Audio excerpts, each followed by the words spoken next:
Tegak buluh panjang 10, mari juluk sarang penyengat. Angkat tangan jari 10, doa diminta supaya berkat. Dengan ini, marilah sama-sama kita mendadah tangan, mengaminkan bacaan doa pengantin dan juga doa makan yang akan saya sampaikan. Ila hadratin Nabil Mustafa Rasulullah sallallahu alaihi wasallam. Al-Fatihah. A'udzubillahi minasyaitonir rajim. Bismillahirrahmanirrahim. Alhamdulillahi rabbil alamin.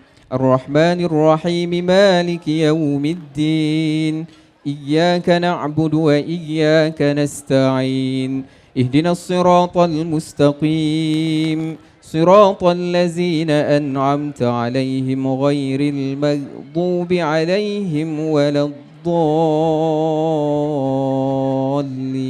Amin.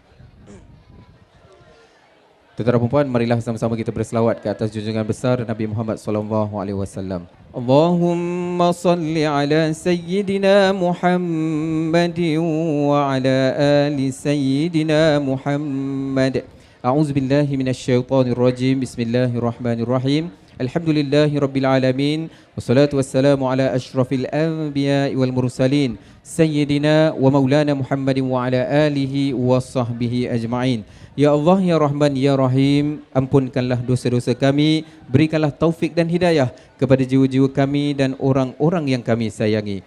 Ya Allah, Tuhan yang sangat banyak memberi, janganlah kamu memalingkan hati kami setelah Engkau memberi petunjuk kepada kami, dan berikanlah kami rahmat-Mu yang besar. Ya Allah, sesungguhnya hati-hati ini berkumpul kerana mengasihi-Mu dan ingin mencari keredaan-Mu. Wahai Tuhanku, kayakanlah kami dengan ilmu, hiasilah kami dengan ketenangan jiwa, dan muliakanlah kami dengan takwa, dan elokkanlah kami dengan akhlak yang baik. Ya Allah, berkatilah majlis perkahwinan ini, limpahkanlah barakah dan rahmat kepada kedua mempelai ini, iaitu Puteri Nurul Fatihah binti Muhammad Zahari dan bersama pasangan pilihan hatinya, Putera Muhammad Amil Arif bin Razak.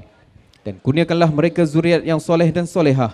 Kekalkanlah jodoh mereka di dunia dan di akhirat, dan sempurnakanlah agama mereka dengan berkat. Ya Allah, Ya Tuhan kami, kurniakan rahmat kepada pengantin suami isteri agar kekal abadi, aman damai yang berkekalan di alam rumah tangga, sihat walafiat, dimurahkan rezeki dan dilanjutkan usia, serta mendapat syafaat daripada junjungan besar Nabi Muhammad sallallahu alaihi wasallam. Ya Allah, satukanlah hati kedua mempelai ini seperti Engkau satukan hati Adam dan Hawa, Yusuf dan Zulaika, dan seperti Engkau satukan hati Muhammad sallallahu alaihi wasallam dan Siti Khadijah. Semoga Allah memberi barakah kepadamu dan atasmu, serta mengumpulkan kamu berdua, pengantin lelaki dan perempuan, dalam kebaikan di dunia dan di akhirat kelak. Allahumma inna nas'aluka ridhaka wal jannah wa na'udzubika min sakhatika wan nar. Allahumma innaka 'afuwun karim tuhibbu 'afwa fa'fu 'anna wa an walidina wa jamil muslimina wal muslimat wal mu'minina wal mu'minat al ahya'i minhum wal amwat. Wa sallallahu ala sayyidina Muhammadin wa ala alihi wa sahbihi wa baraka wa sallam. Walhamdulillahi rabbil alamin.